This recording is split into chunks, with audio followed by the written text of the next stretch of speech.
आत्मवंदन। आप सभी को मैं रचना सेठी आप सभी का स्वागत करती हूँ। हम रमजनी के इस प्लेटफॉर्म में और हमारी कंटिन्यूसली एक सीरीज चल रही है। It's all about think and grow rich. अपनी सोच को बदलने से हम अमीर हो सकते हैं, चाहे वो फाइनेंशियली हो, चाहे हेल्थ वाइज हो, या फिर किसी भी अलग चैलेंजेस जो भी हम अपनी लाइफ में करियर वाइज रिलेशनशिप वाइज उसके अंदर हम ये सारे पॉइंट्स इंक्लूड करके उस पर वर्किंग करके अपनी लाइफ को बेटर और ट्रांसफॉर्म कर सकते हैं।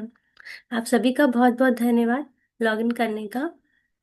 आज का जो टॉपिक है, जो हमारा लास्ट संडे का टॉपिक रहा था ऑर्गेनाइज्ड प्लानिंग, उसी से ही रिलेटेड है। उसी में ही नेपोलियन हिल ने बहुत सारे रीजंस दिए।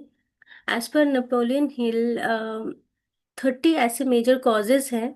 उन्होंने बहुत लोगों को एनालाइज किया, उनके काम में जो भी उनका रहता था, लोगों से बात करना और अंडरस्टैंड करना कि क्या मेजर मेजर रीजन रहते थे कि लोग फेल हो जाते थे, सक्सेस नहीं पाते थे अपने काम में, अपने बिजनेस में, अपने करियर में और मैनिफेस्टेशन में, या जो भी चीज करना चाहते हैं उसके अंदर कामयाब नहीं हो पाते। तो उसके 30 रीजंस उन्होंने एक लिखा। उन्होंने बोला इसके अलावा भी कोई रीजन हो सकता है कि जो मैं नहीं जान पाया, वो आप बेटर बता सकते हैं, लेकिन मेजर जो 30 रीजंस हैं वो बताए, प्लस 13 ऐसे प्रिंसिपल्स बताए जो कि आपके लाइफ में फॉर्चून लेकर आ सकते हैं। आपके लाइफ में जो जो आप चाहते हैं वो मिल सकता है। उन प्रिंसिपल्स के बारे में हम ऑलरेडी अभी जान रहे हैं। अलग अलग चीज़ों के बारे में हमने जाना, फेथ के बारे में जाना, इमेजिनेशन, ऑर्गेनाइज प्लानिंग, ये सारी चीज़ों में अभी 5-6 प्रिंसिपल्स ही कवर अप हुए हैं। लेकिन in between major causes of failure जानना भी बहुत ज़रूरी है कि कहीं हम कहीं लैक तो नहीं कर रहे हैं। क्या ऐसा रीज़न है कि हम सोचते हैं लेकिन वो चीज़ पॉसिबल नहीं हो पा रही है। तो कुछ बेसिक रीजंस होते हैं जो कि हमारे लाइफ से ही जुड़े होते हैं, जिसको हम बदल नहीं सकते हैं। इसकी वजह से भी कई बारी चीज़ें जो है कंप्लीट नहीं हो पाती हैं। तो मैं वो आपसे एक प्रेजेंटेशन के द्वारा शेयर करती हूँ। नेपोलियन हिल कहते हैं कि इट्स अ ट्रेजेडी कि जितने लोग कुछ ट्राई करते हैं तो ज़्यादातर लोग फेल होते हैं और बहुत कम लोग सक्सेस होते हैं। तो इसको थोड़ा सा एनालाइज करते हैं उसके द्वारा।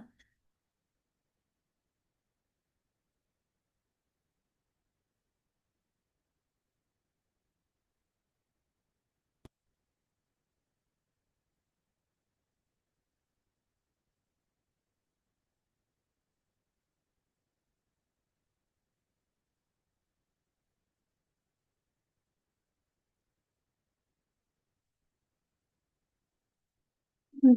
तो 30 मेजर कॉजेस फेलियर है, क्योंकि 30 रीजंस हैं, तो थोड़ा मैं जल्दी जल्दी बताऊंगी।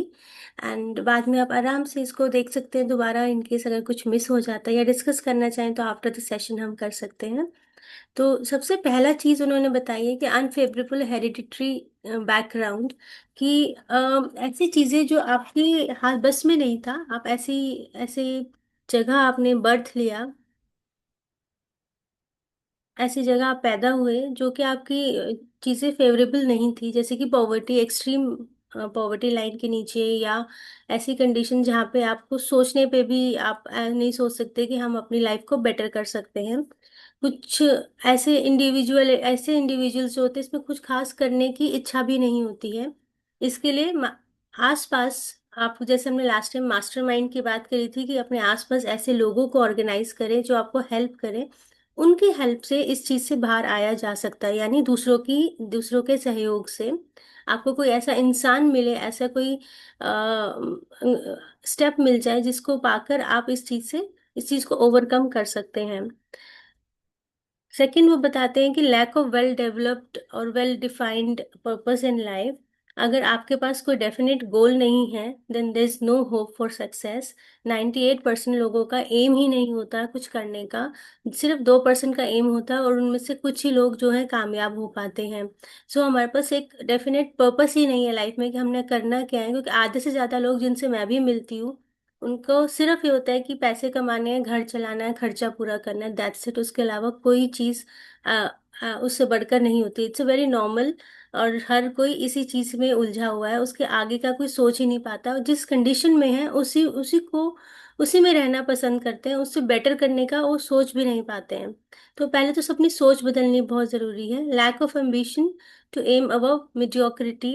हम जिस लेवल पर हैं, जैसे कि अभी लास्ट पॉइंट में भी बताया कि कुछ इंसान आगे बढ़ना ही नहीं चाहता लाइफ में, चाहे कोई उस, या फिर बढ़ने के लिए जो हमें प्राइस पे करना पड़ता है। जैसे हमने एक एफर्मेशन में बोला कि अगर मुझे ये अमाउंट मिल गया तो ये अमाउंट में कुछ अमाउंट मैं ऐसे डोनेट करूंगा या किसी की हेल्प करूंगा।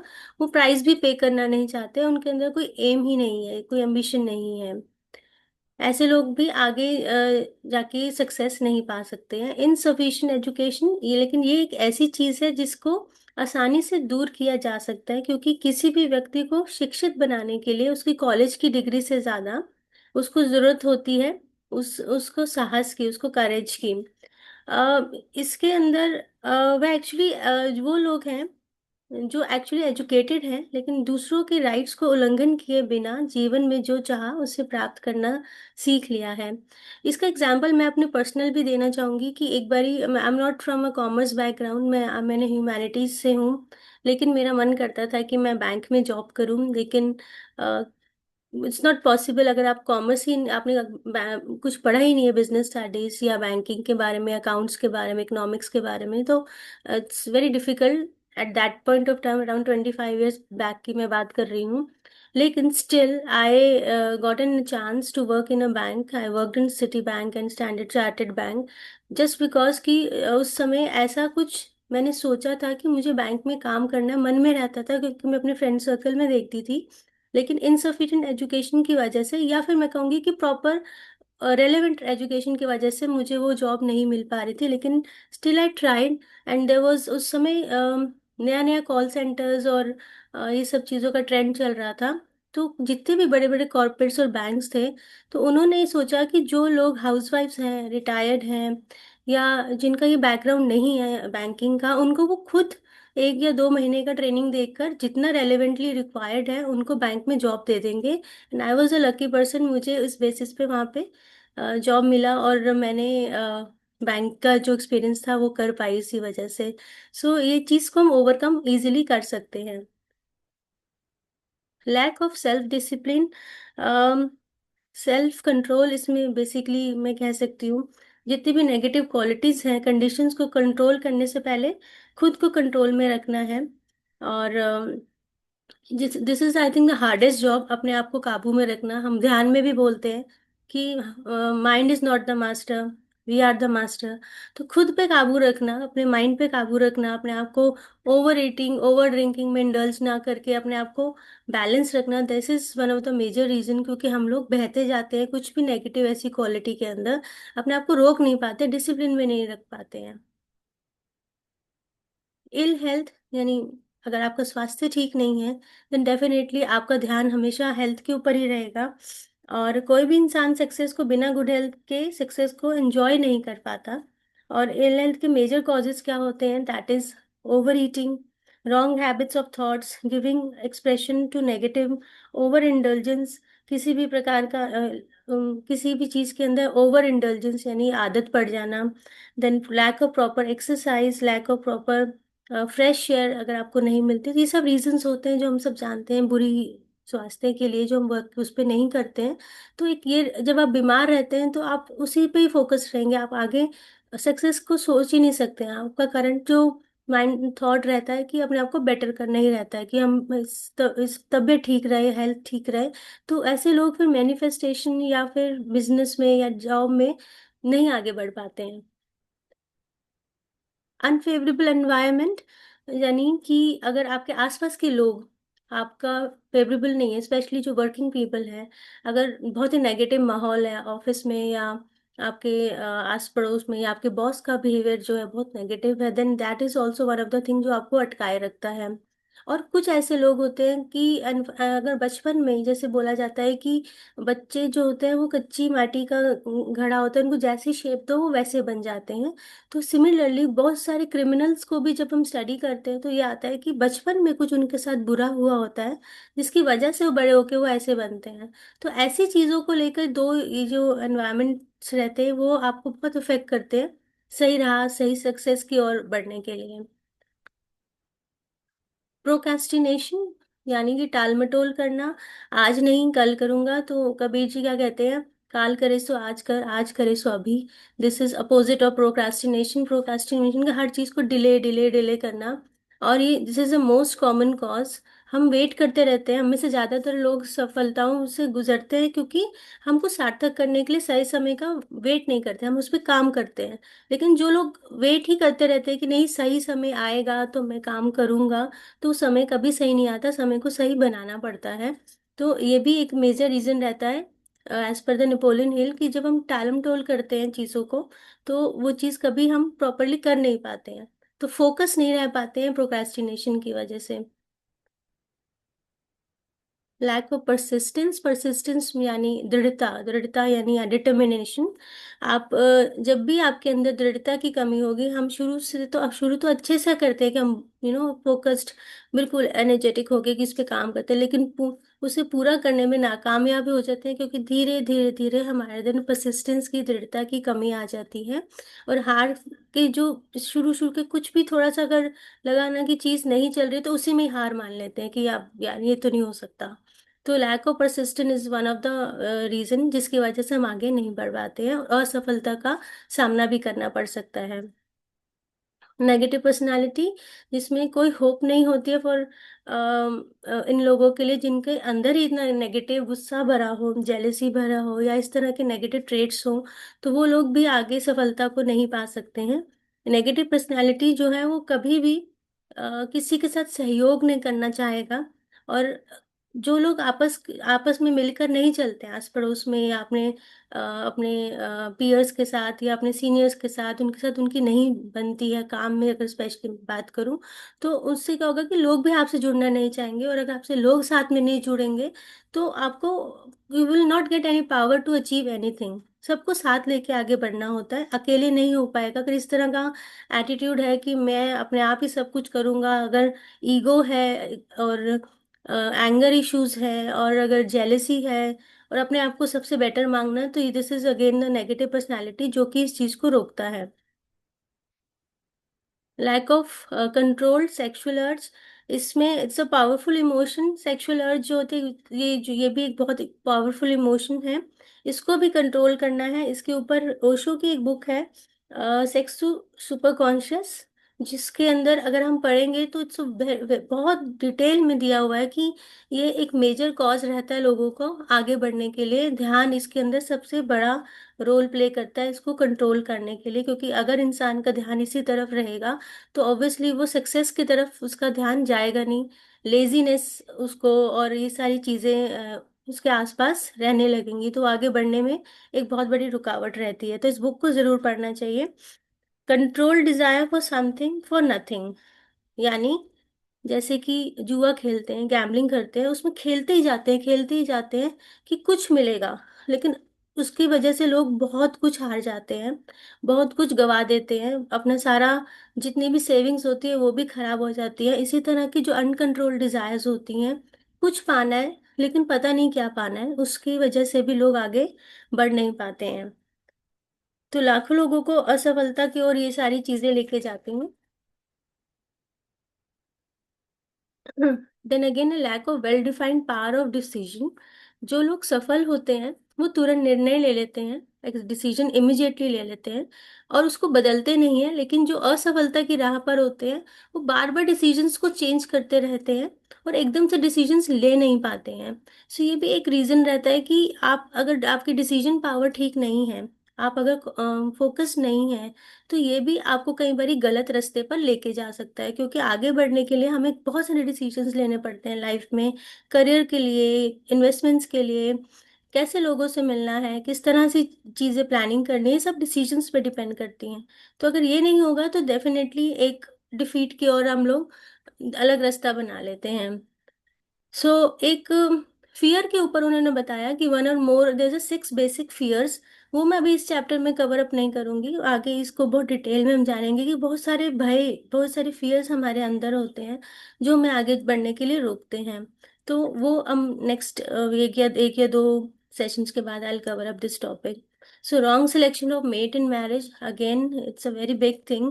कि जब आपकी शादी होती है या आप किसी अपने पार्टनर को चूज करते हैं, अगर आपके रिश्ते में हार्मनी नहीं है तो आगे फेलियर का सामना करना पड़ सकता है, क्योंकि हर समय आप क्लैशेस में ही उलझे रहेंगे तो फोकस रह नहीं पाएंगे। तो आसपास का माहौल अच्छा होना बहुत जरूरी है। ओवर कॉशन यानी अति सावधानी। जब तक व्यक्ति कोई जोखिम नहीं उठाता है, उसे आमतौर पर दूसरों को चुनने के बाद जो भी कुछ बचता है वो लेना पड़ता है। तो आप बहुत ज्यादा सोचेंगे, रिस्क नहीं लेंगे, तो वो भी गलत है। Over caution is as bad as under caution. अगर आप बहुत ज्यादा सावधानी बरतते या बिल्कुल नहीं बरतते, तो दोनों ही डेंजरस हैं। तो बीच का लेवल हमें चूज करना है।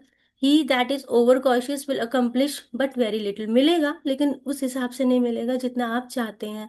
तो थोड़ा थोड़ा अपने अपने माइंड को फोकस करके, अपने इंट्यूशन को यूज करके आगे बढ़ना चाहिए। Wrong selection of associates in business. ये मैं यहाँ पे इन्होंने लिखा एसोसिएट्स विद बिजनेस, अगर लेकिन मैं बताना चाहूंगी कि चाहे वो आपका बिजनेस हो, चाहे जॉब हो, चाहे घर हो, चाहे आपकी फ्रेंडशिप्स हो, आसपास के जो लोगों का जो चुनाव है वो अगर गलत हो जाए तो डेफिनेटली आपको आगे बढ़ने से चीजें रोकती हैं। बॉस, अगर आप कहीं काम कर रहे हैं, आप कोशिश क्या करते हैं, जो आपके बॉस है ना उसको उनका अनुसरण करते हैं, उनको उनकी तरह बनना चाहते हैं, उनकी जगह लेना चाहते हैं कि मैं भी कल को यहाँ होऊंगा। तो अगर बॉस ही अच्छा नहीं होगा तो ऑब्वियसली वो आपको इफेक्ट करेगा, आपके मेंटल हेल्थ को भी इफेक्ट करेगा। तो इस तरह से फ्रेंडशिप्स में भी क्या होता है कि आप दोस्त तो बना लेते हैं, लेकिन आपको समझ में नहीं आता कि अच्छे हैं कि बुरे हैं। लेकिन जब तक समझ में आता है तब तक बहुत देर हो चुकी होती है। आजकल लोग एक दूसरे का फायदा भी उठा लेते हैं। पहले समझते हैं, पहले हम अपनी तरफ से सही कर रहे होते हैं, लेकिन दूसरे के दिमाग में क्या चल रहा होता है ये समझ में नहीं आता। और जब तक समझ में आता है तो हम लोग बहुत पीछे हो जाते हैं। तो it's a very wise decision, अपना बिजनेस के लिए, अपनी जॉब के लिए, अपनी शादी के लिए, अपने फ्रेंडशिप्स के लिए लोगों को चूज करना सेंसिबल करना चाहिए। आंखें बंद करके नहीं, सब कुछ समझ के साथ करना चाहिए।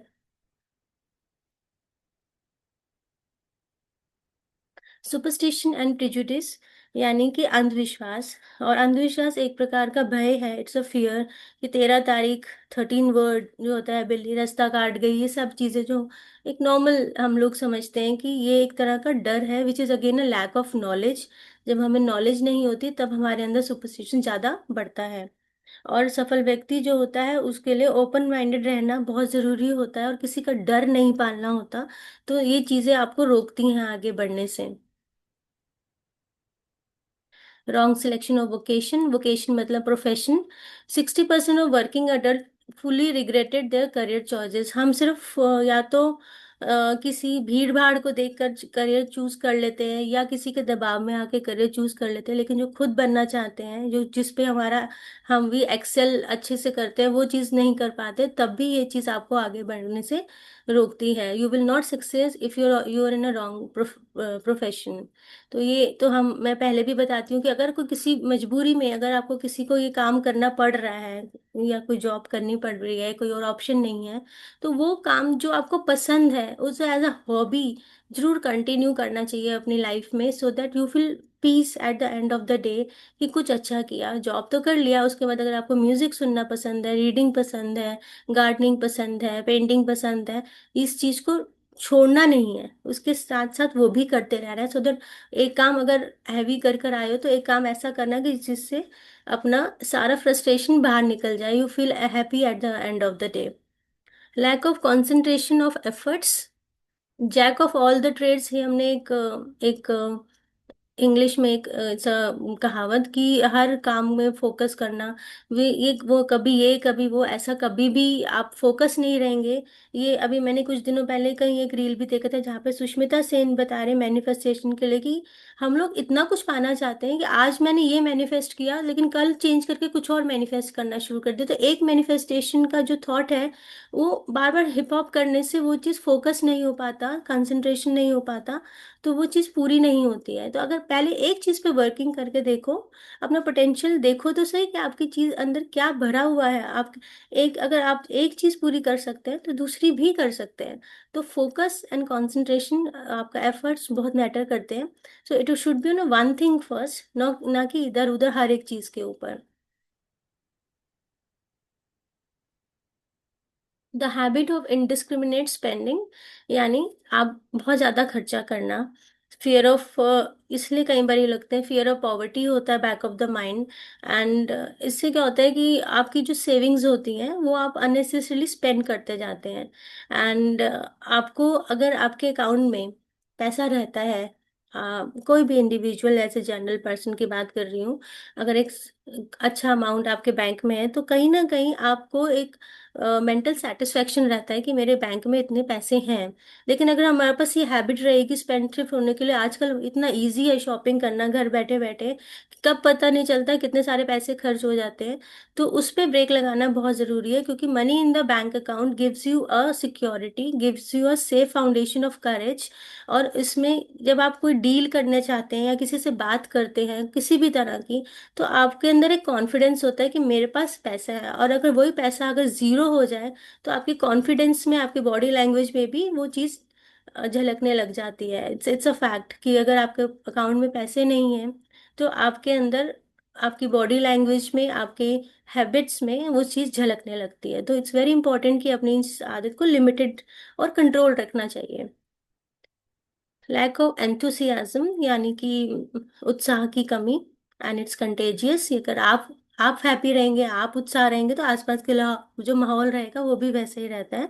और आपको लोग अपने साथ वेलकम भी करेंगे। अगर आपके अंदर वो कमी रहेगी तो लोग आपसे दूरियां भी बनाएंगे, और धीरे धीरे आपको ही फ्रस्ट्रेशन होगा, और जो कि धीरे आपको किसी भी चीज़ को पूरा करने के लिए, ये बहुत इंपॉर्टेंट है, दृढ़ता की कमी, उत्साह की कमी, ये सारी पॉजिटिव इमोशंस की जब कमी हो जाती है तो कुछ भी पाने के लिए हमें बहुत मेहनत करनी पड़ती है, और कहीं ना कहीं एक फ्रस्ट्रेशन लेवल डेवलप हो जाता है। इंटॉलरेंस यानी कि हमने किसी भी चीज को, इंटॉलरेंस यानी कि ओपिनियन ऑफ पॉलिटिकल डिफरेंस हो, रेशियल हो, रिलीजियस हो, तो हम दूसरों की, किसी ने अगर आपके अगेंस्ट कोई चीज बोल दी तो उसे बर्दाश्त ही नहीं करते कि ये इसको क्यों बोल रहा है, मेरे हिसाब से क्यों नहीं चल रहा, मेरा ओपिनियन के हिसाब से क्यों नहीं चल रहा। तो ये चीज भी कहीं ना कहीं नेगेटिव इम्पैक्ट डालती है। और हमने पढ़ लिया एक तरह की नॉलेज कि मेरे हिसाब से ये होना चाहिए, लेकिन किसी और ने कुछ और पढ़ा है, तो उसको अलग समझते हैं और अपने को अलग समझते हैं कि उसका जो सोचने का तरीका हम बिल्कुल रॉन्ग कर देते हैं, क्योंकि हमने वो चीज़ नहीं पढ़ी है। तो इसलिए इनटॉलरेंस की जो भावना है हमारे मन में आनी शुरू हो जाती है, क्योंकि उन्होंने हमारा पॉइंट ऑफ व्यू नहीं पढ़ा, हमने उनका पॉइंट ऑफ व्यू नहीं पढ़ा। तो ये चीज़ को भी कंट्रोल रखना चाहिए कि हमेशा रिस्पेक्ट अदर ओपिनियन ऑन, चाहे वो रिलीजियसली हो, चाहे रेशियस हो, या फिर आपका पॉलिटिकल डिफरेंस हो, कुछ भी हो, उस चीज के ऊपर वी शुड नॉट फाइट और अपना टाइम इस चीज में खराब करने की वजह से भी कई बारी, नेपोलियन हिल ने भी इसमें एग्जाम्पल दिया कि लोग इस चीज को लेकर उलझे रहते हैं और आगे बढ़ने का ही नहीं सोचते। इन चीजों का कोई वजूद नहीं होता लाइफ में, आप आज क्या सोच रहे हैं क्या नहीं सोच रहे हैं, क्योंकि ओपिनियन टाइम के साथ बदलता रहता है। इंटेम्परेंस यानी, इंटेम्परेंस मतलब लत लगना किसी चीज की, असंयमितता यानी अनकंट्रोलिंग बिहेवियर, चाहे वो खाने पीने की हो या फिर ड्रिंकिंग की हो, ओवर ड्रिंकिंग, ओवर ईटिंग, या फिर सेक्सुअल एक्टिविटीज में इन्वॉल्व रहना, ये सारी चीजों की लत लगना, ये कहीं ना कहीं हैम्पर करती है, हम सभी जानते हैं। Inability to cooperate with others, दूसरों के साथ ना बनना, दूसरों के साथ सहयोग करने में असमर्थता। ज्यादातर लोग इस दोष के कारण अपनी सिचुएशन और अब बड़ी बड़ी अपॉर्चुनिटीज को जो है वो खो देते हैं, क्योंकि वो दूसरों के साथ मैनेज नहीं कर पाते हैं। और कोई अगर कुछ आपको अच्छा बताना भी चाहे, मे भी बाद में रिग्रेट होता हो कि मैंने ऐसा क्यों कर दिया। ये सारी चीजें जो होती हैं आपको आपके काम में एक रोड़ा पैदा करती हैं। तो we have to be very cordial with everyone, आसपास जिसके साथ भी अच्छे रिलेशंस रखने से कभी ना कभी कोई भी इंसान कहीं भी काम आ सकता है। So we have to be cordial with everyone. Possession of power that was not acquired through self efforts. अब ये क्या है पोजेशन ऑफ पावर जो हमने नहीं कमाई है, जैसे कि पेरेंट्स से या ग्रैंड पेरेंट्स से कुछ उनकी डेथ के बाद पैसा मिला हो जो हमने कमाया नहीं लेकिन हमें मिला हो, और या हेरिडिटरी या कोई खानदानी कोई चीज मिली हो, ऐसी चीजों को जब किसी को मिलता है तो इनहेरिट मनी बेसिकली जिसको कहते हैं, तो वो बहुत ज्यादा जल्दी टिकता नहीं है। ऐसा कहा जाता है कि easily God is easily spend. जब हमें बहुत चीज आसानी से मिल जाती है वो बहुत आसानी से खर्च भी हो जाती है। तो ऐसी चीजें भी जो है आपको अंदर एक वहम पाल देती है कि बहुत पैसे हैं मेरे पास, मुझे क्या जरूरत है। तो ये चीजें जब खत्म होते होते पता भी नहीं चलता, क्योंकि इसमें मेहनत आपकी लगी नहीं होती, तो बड़ी इजीली स्पेंड हो जाती है। कहीं कहीं लोग इसे वाइसली यूज नहीं कर पाते हैं। इंटेंशनल डिसऑनेस्टी, डिसऑनेस्टी मतलब आप सब जानते हैं कि ऑनेस्ट ना होना। जानबूझकर की गई बेईमानी का कोई विकल्प नहीं होता। अगर मन में आपके कुछ और बाहर आप कुछ और बोल रहे हैं, कई बार कुछ कंडीशंस हो जाती हैं that you have to be, कुछ चीज़ों को लेकर किसी के भले के लिए, दैट इज डिफरेंट थिंग। उन्होंने इस चीज़ को भी एक्सेप्ट किया है नेपोलियन हिल ने। लेकिन कई बार क्या होता है कि जानबूझकर बोला गया झूठ आप जो है उसका कोई विकल्प नहीं होता।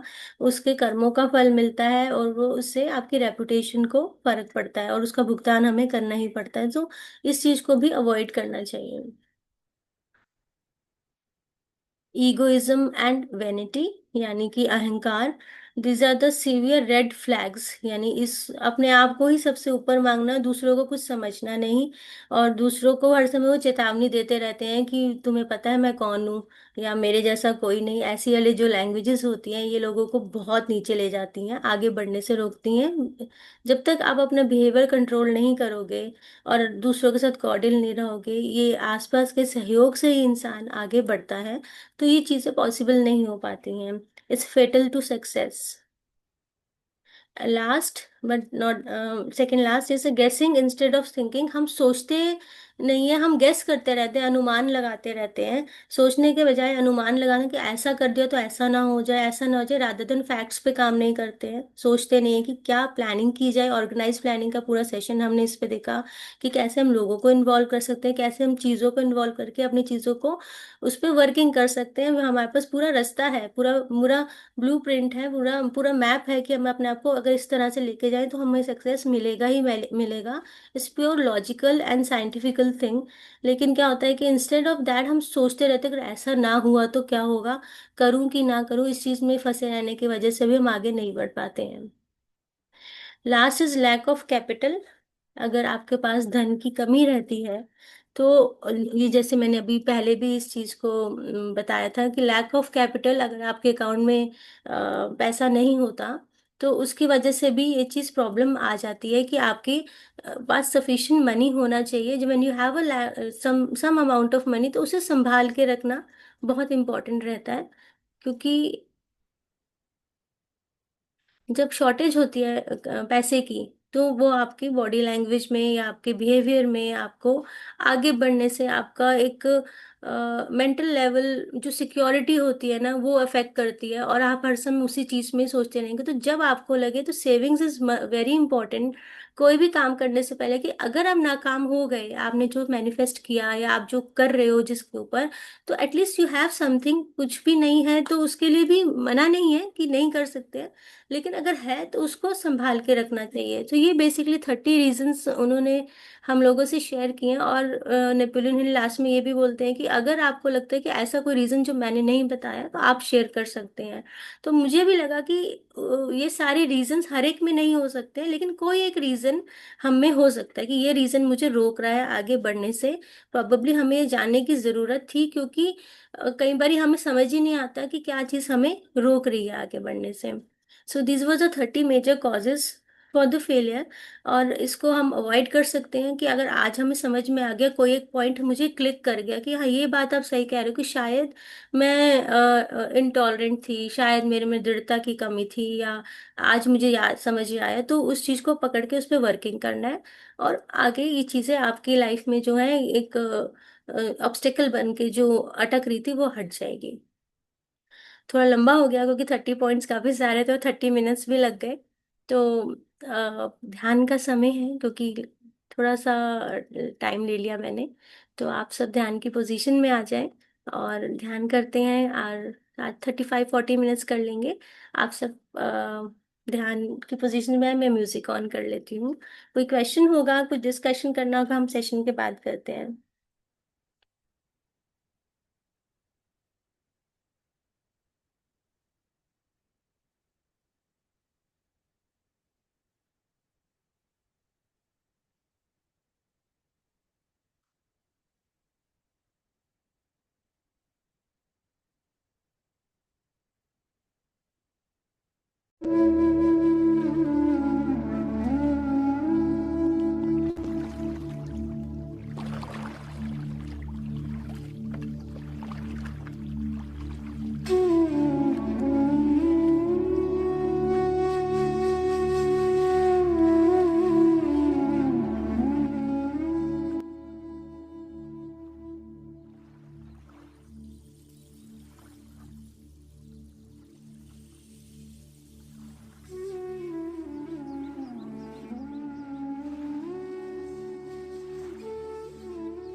तो मेरे प्यारे दोस्तों,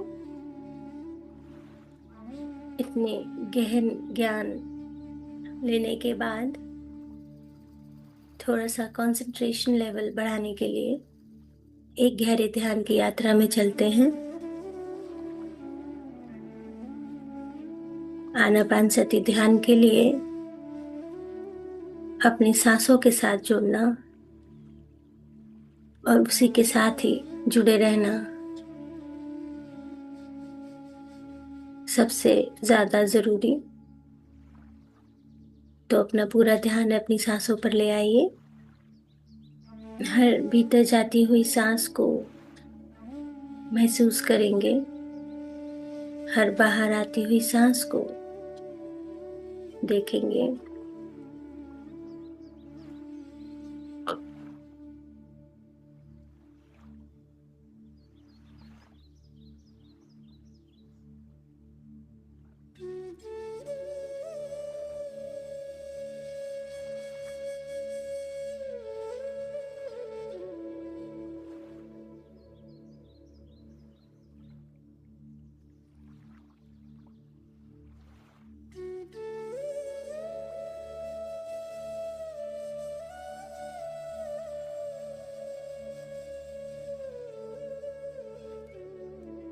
ना कोई सोच, ना कोई विचार,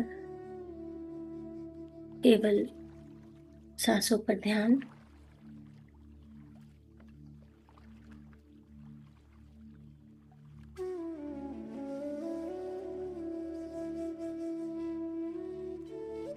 सारा ध्यान नासिका के 2 छिद्रों पर ही रहे। हर भीतर जाती श्वास, हर बाहर आती श्वास पर ध्यान केंद्रित करेंगे। कोई भी श्वास बिना अवेयरनेस के, बिना माइंडफुलनेस के बेकार न जाए। Just relax. अपने कंधों को ढीला छोड़ देंगे, हाथों को भी ढीला छोड़ देंगे।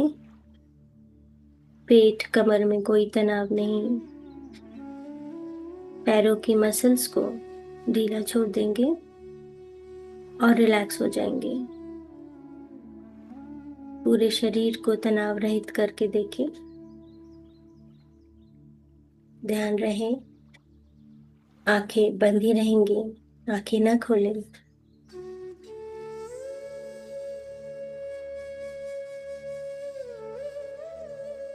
हर आती जाती सांस पर ध्यान देंगे।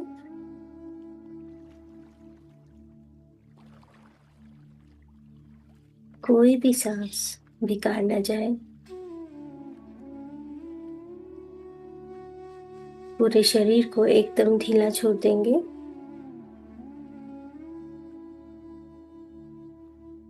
हर आती जाती सांस को सतर्कता पूर्वक महसूस करेंगे। Just relax.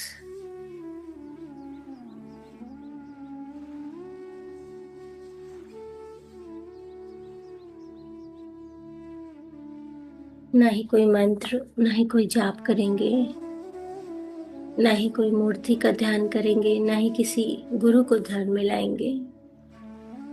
बस सिर्फ और सिर्फ सांसों पर ध्यान केंद्रित रखेंगे।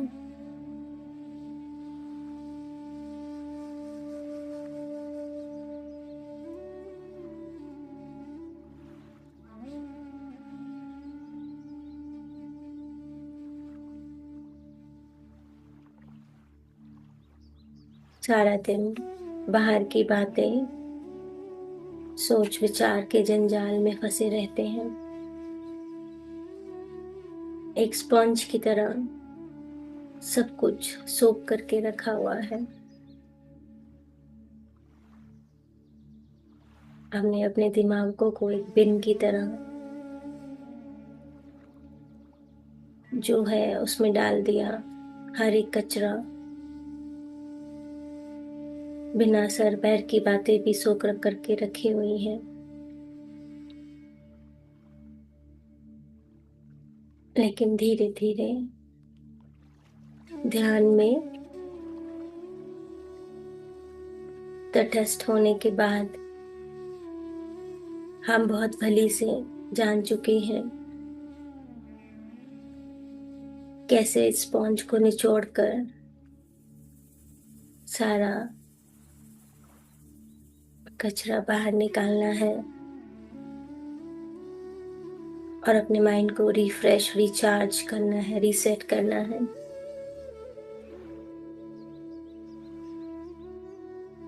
सांसों पर ध्यान देने से हमारा माइंड कुछ पलों के लिए बिल्कुल शांत हो जाता है, स्थिर हो जाता है। 24 घंटे विचारों में जो उलझा रहता था, 1 मिनट में ही शांत हो जाता है।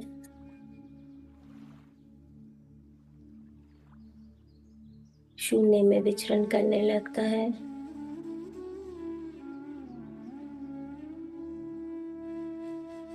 और यही ध्यान होता है।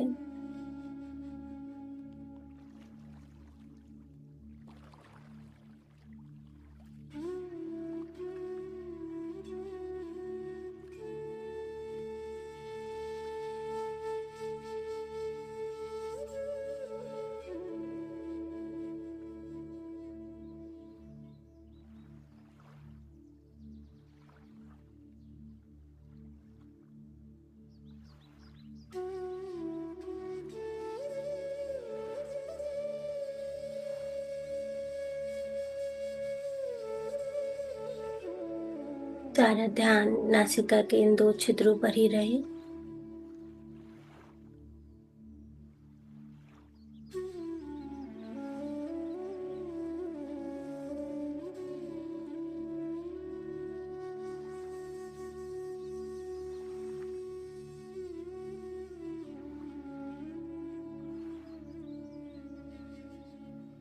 धीरे धीरे सांसों के साथ एकाकार होना है।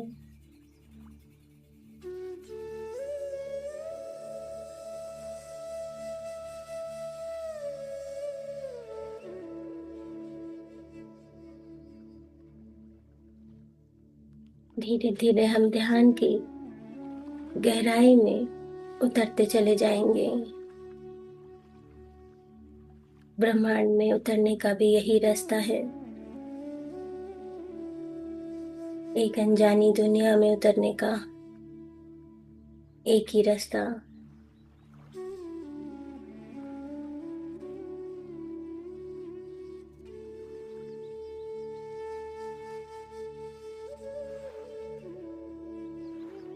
पत्री जी ने कहा है, सांस ही हमारा गुरु है। बाहर गुरुओं को ढूंढने की जरूरत नहीं। जीवन से मरण तक अगर कोई तुम्हारा सच्चा साथी है या मित्र है तो वो है तुम्हारी सांस।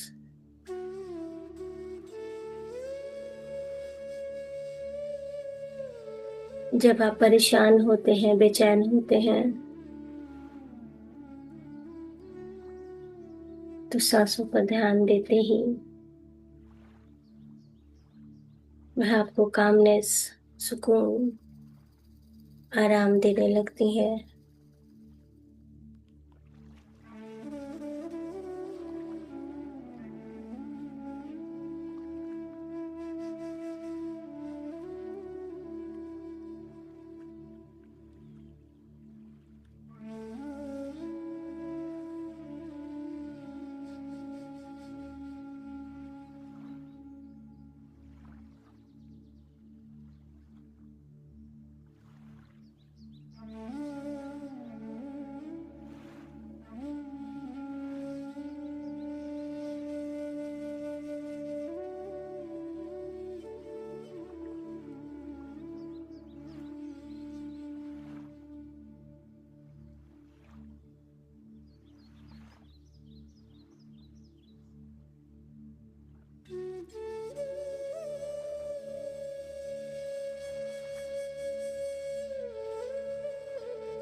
मन तो भटकेगा, उसका काम ही है भटकना, विचारों में लिप्त रहना।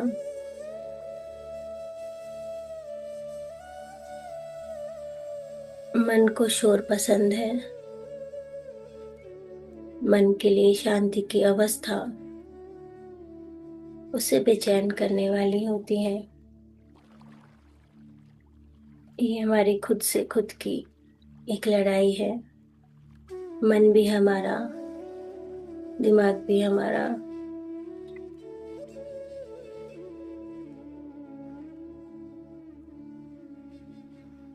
आप भागे दौड़े सोए जागे, खाते पीते हर वक्त आपकी सांसें चलती रहती हैं। वह आपके साथ होती हैं। वह कभी नहीं थकती। एक बार आपका शरीर थक कर सो भी जाता है और थोड़ी सी नई ऊर्जा के साथ जग जाता है। पर यह हमारी सांसें कभी नहीं थकती, निरंतरता बनाए रखे है।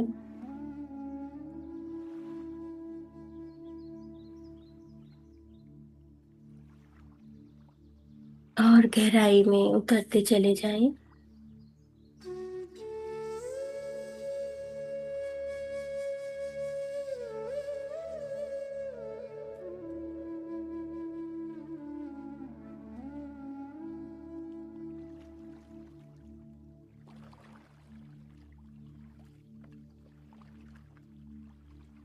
ये समय आपका परमात्मा के साथ एक इम्पोर्टेंट मीटिंग का है,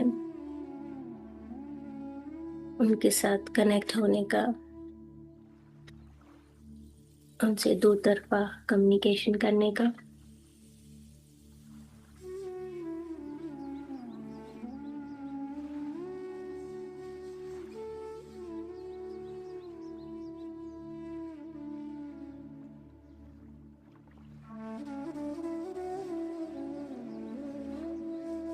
आंख बंद करके मौन में रह के आप सभी बैठे हैं। हमारी आत्मा से परमात्मा का मिलन हो रहा है।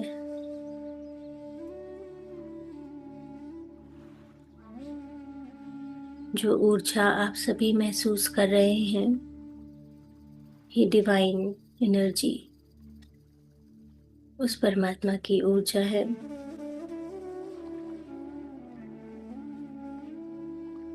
कॉस्मिक ऊर्जा, जिस प्योर वाइट गोल्डन कलर, सुकून देने वाली।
अगर शरीर में कहीं दर्द हो रहा है तो उसे साक्षी भाव से देखें।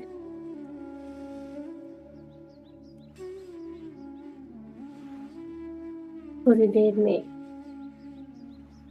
यह दर्द भी चला जाएगा।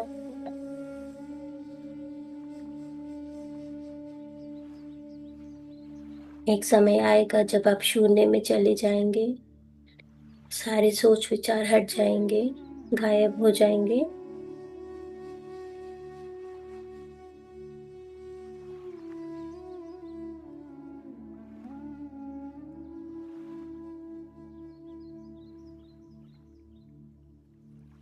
ऊर्जा अंदर ही अंदर, ऊपर से नीचे, नीचे से ऊपर तक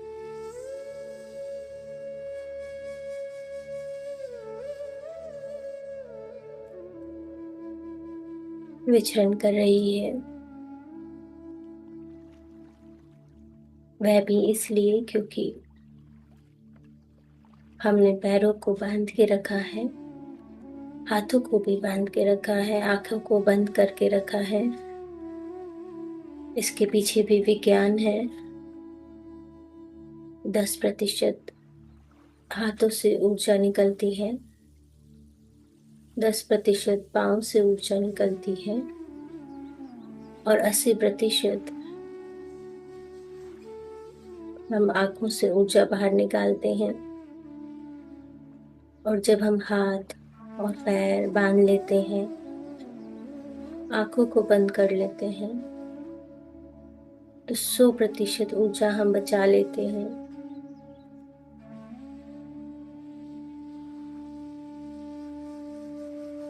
ऊर्जा व्यय नहीं होती, वह अंदर ही अंदर आपके हर एक सेल में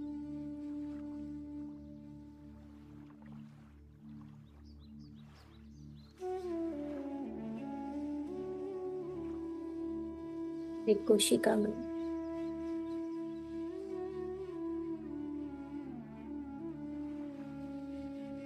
जाना शुरू कर देती है। इन सेल्स में, इन कोशिकाओं में किसी प्रकार का कोई रुकावट, कोई समस्या हो तो उसको स्वतः ही ठीक करने लगती है। हमारी कोशिकाएं और जो सेल्स सुप्त अवस्था में पड़े हुए हैं, उनको भी जीवन दान देती है। सेल्स को रिपेयर करके शरीर को ऊर्जावान बनाते हैं।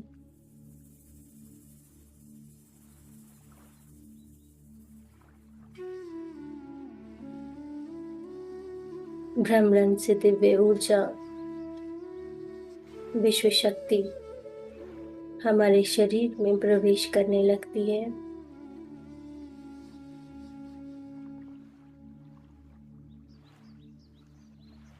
और फिर जो होता है शरीर में, उसे होने दो।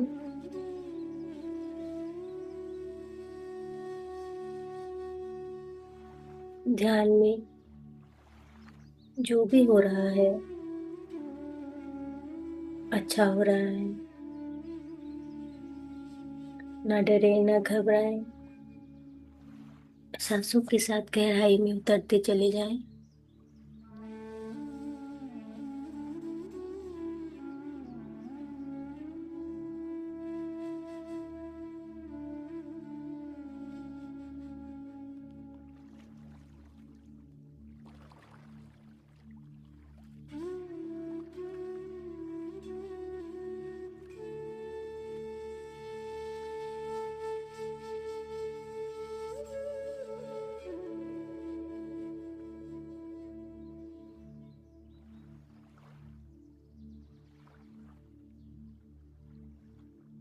एक समय आएगा जब आपको श्वास भी महसूस नहीं होगा।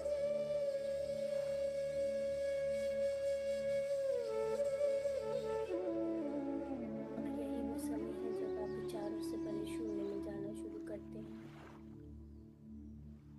जब आत्मा की ऊर्जा अनंत विचारों और फ्रस्ट्रेशंस में व्यय कर दी जाती है, तब हमारा भौतिक शरीर निर्बल हो जाता है। इसके कारण व्यक्तियों में कई रोग लग जाते हैं जो समय से नहीं संभल पाते। तो मन, शरीर इसी प्रकार से अशांत रह जाता है। और जब मन विचारों से रिक्त हो जाता है तब प्रचुर मात्रा में दिव्य शक्ति शरीर में भरने लगती है।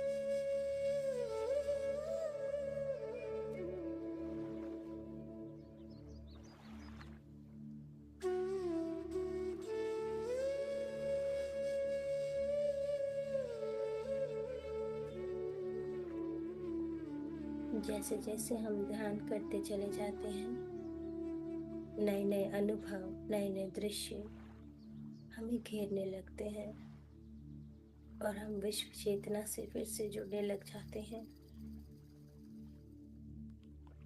हम एक आश्चर्य भरे जगत में पहुंच जाते हैं जो हमारी ही प्रतीक्षा कर रहा होता है। हम जितना अधिक प्रयास करते हैं जागरूकता को पाने का, उतना अधिक आसान हो जाता है उसे पाने का।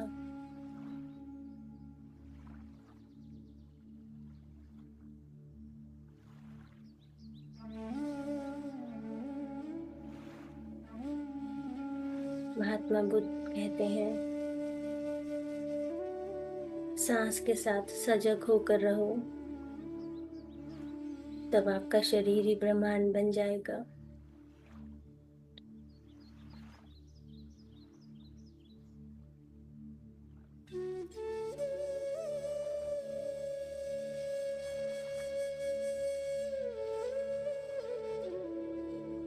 हमारे भौतिक शरीर में जब पर्याप्त मात्रा में कॉस्मिक ऊर्जा प्रवेश कर जाती है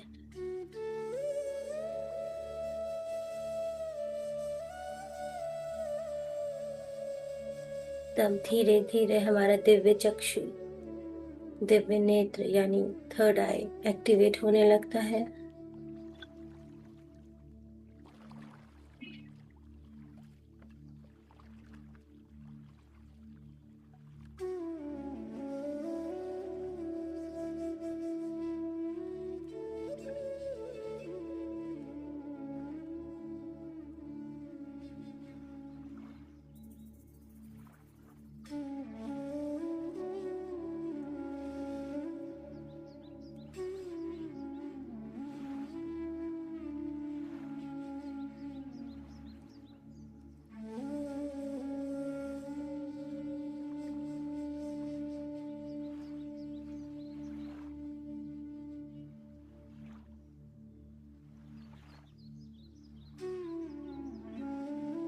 रोज ध्यान करना जरूरी है।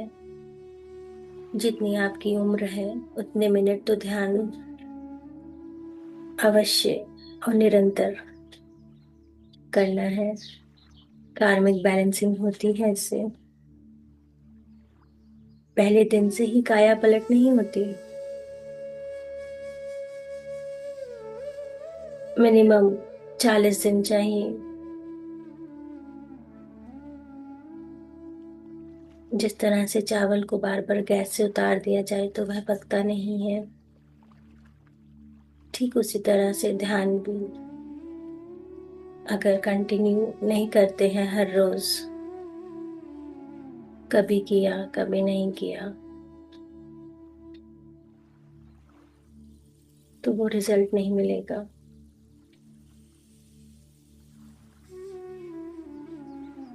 पत्री जी बताते हैं 40 दिन का ध्यान करने से हम ध्यानी बन जाते हैं। दूसरे 40 दिन करने से हम कॉस्मिक एनर्जी के साथ जुड़ने लगते हैं, ऊर्जा बढ़ने लगती है, हम योगी कहलाते हैं। उसके अगले 40 दिन करने से पिछले जन्म के बारे में जान सकते हैं। हम ऋषि कहलाते हैं। उसके अगले 40 दिन में हम एस्ट्रल ट्रैवल कर सकते हैं। और उसके 40 दिन के बाद प्रोक्रिएटर बनते हैं, भाग्यवान बनते हैं, ब्रह्म ऋषि। हम पूरी तरह से तैयार हो जाते हैं सत्यता को समझने के लिए।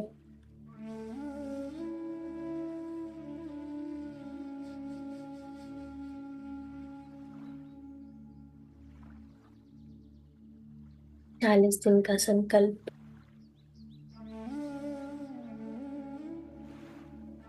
आपको हर प्रकार का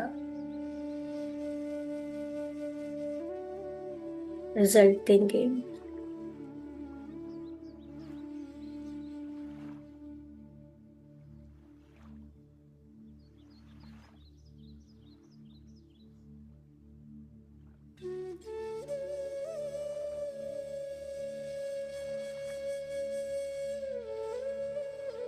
गर्दन सीधी रखेंगे, जिससे भ्रमरण से जो भी विश्व शक्ति भीतर जा रही है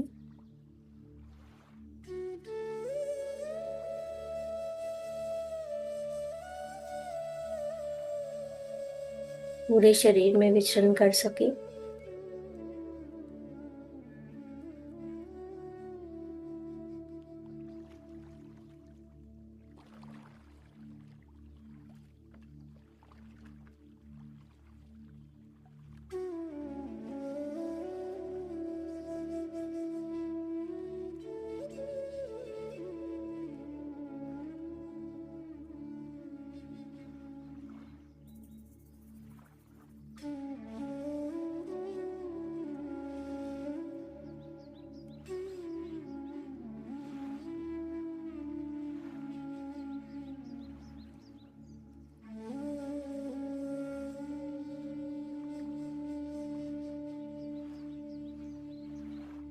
आजकल के इस जीवन की दौड़ धूप में अपनी क्षमता से ज्यादा उसे काम लेना, अपने माइंड से, अपने शरीर से, लोगों की आदत बनती जा रही है। Over thinking, stress.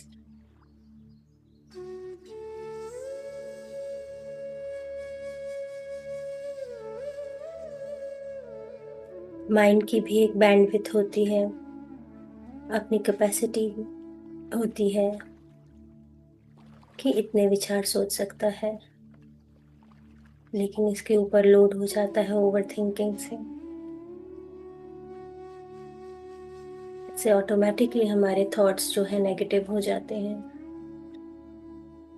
लेकिन ध्यान के बाद आपने महसूस किया होगा, जब आप ध्यान करके उठते हैं तो ना चाहते हुए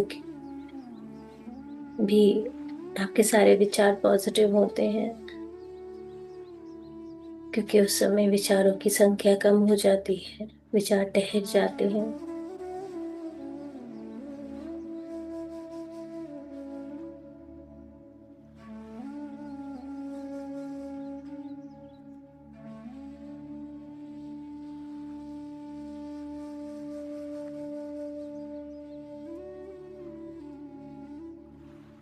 हमने नाम सुना होगा, अल्फा, बीटा, थीटा, डेल्टा। ये सब हमारे ब्रेन के स्टेट्स होते हैं।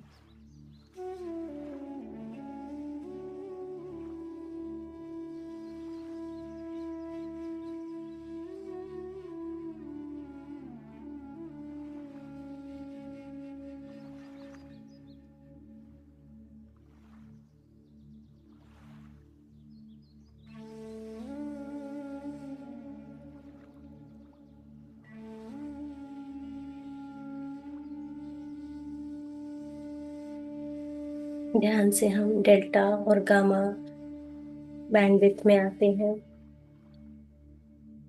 डेल्टा स्टेट जब हम गहरी नींद में होते हैं, सबकॉन्शियस माइंड में होते हैं, कॉन्शियसली अवेयर नहीं होते,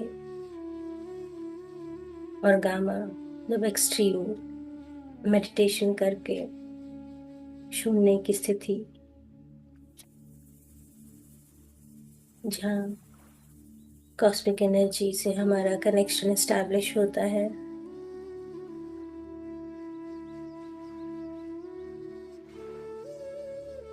कोशिश करके खुद को गामा स्टेट में लाने की करें।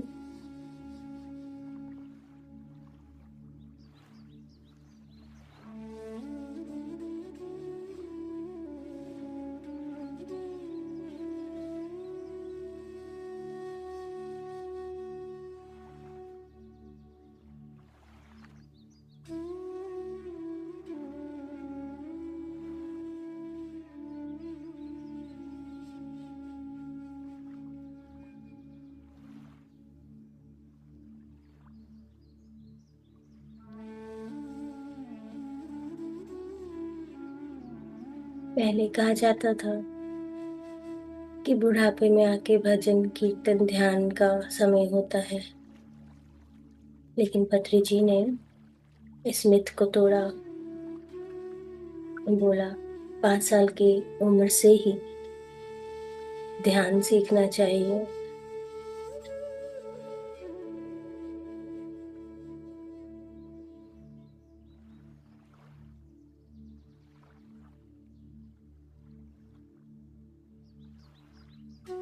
It is the easiest thing to do.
उनमें से आधे से ज्यादा थॉट्स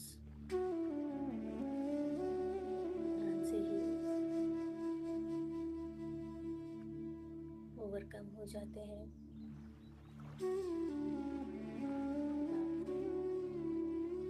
अपनी अंतरात्मा के साथ जुड़ जाते हैं। आपकी भावनाएं, आपकी सोच ऑटोमेटिकली पॉजिटिव होती चली जाती है। आपका ऑरा, आपकी बॉडी लैंग्वेज, आपका सोचना समझने का तरीका, आपका डिसीजन पावर बेहतर होती चली जाती है। आप पर्याप्त मात्रा में पॉजिटिव एनर्जी को संजो के रख सकते हैं।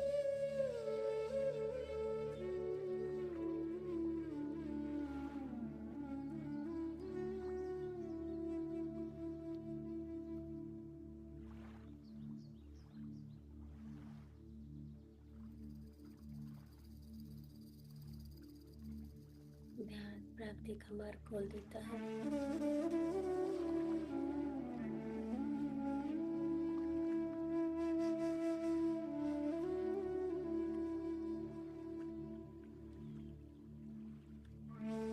Last 5 minutes।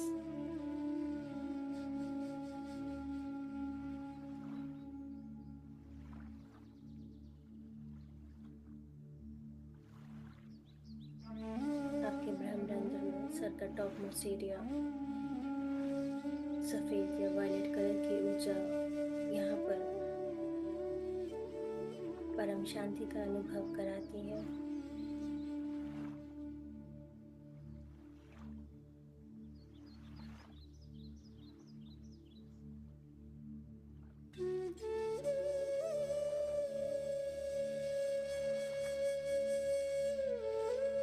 आपका ब्रह्मरंध्र आपकी चेतना का सबसे ऊंचा केंद्र है।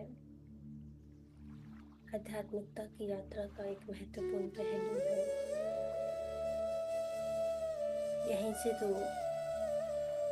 और ऊंची यात्रा शुरू होती है, लेकिन शरीर का ये आखिरी बिंदु है।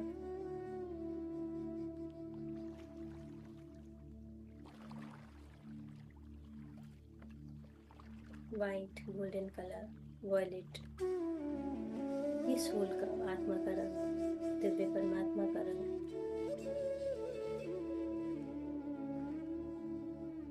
यहाँ पर आप तरह तरह की एनर्जीज को फील कर पाएंगे।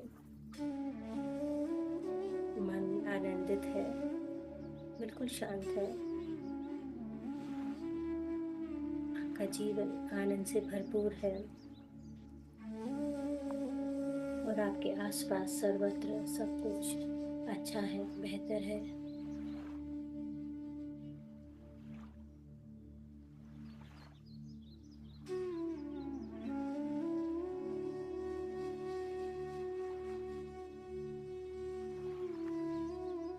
आपके शरीर में पहली 72,000 शक्ति नलियों को संपूर्ण ऊर्जा मिल रही है, शक्तिवान हो रहे हैं। आपकी शक्ति में दिया आपका शरीर, आपका मन, आपकी आत्मा, आपका जीवन।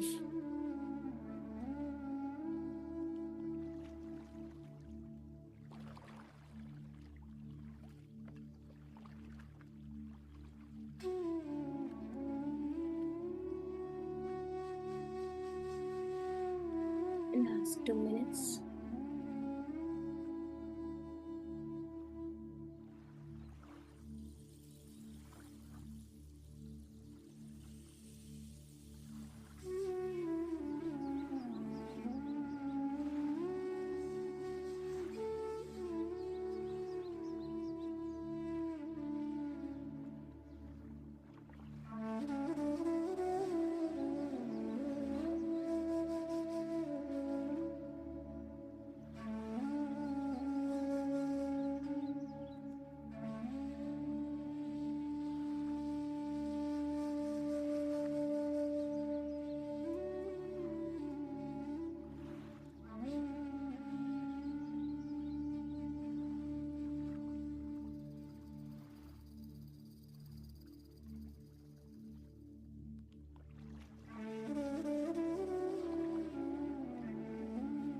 अपनी चेतना में वापस आ जाएंगे। 5, 4, 3, 2, 1, 0। अपने हाथ पैर, अपने शरीर को हिला लेंगे। आपके हाथों में जो ऊर्जा आप महसूस कर रहे हैं, उसको हल्का सा रगड़ कर अपने चेहरे, अपनी आंखों पर लगा लेंगे और धीरे से प्यारी सी मुस्कान के साथ आंखें खोलेंगे।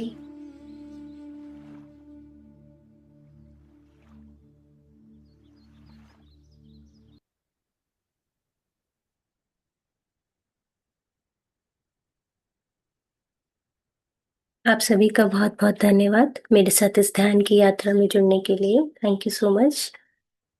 आज थोड़ा समय ज़्यादा ले लिया। अगर आप अभी भी ध्यान करना चाहते हैं तो आप कर सकते हैं, और अगर आप आज के टॉपिक से रिलेटेड या जनरली कोई सवाल या कोई एक्सपीरियंस शेयर करना चाहें तो कर सकते हैं।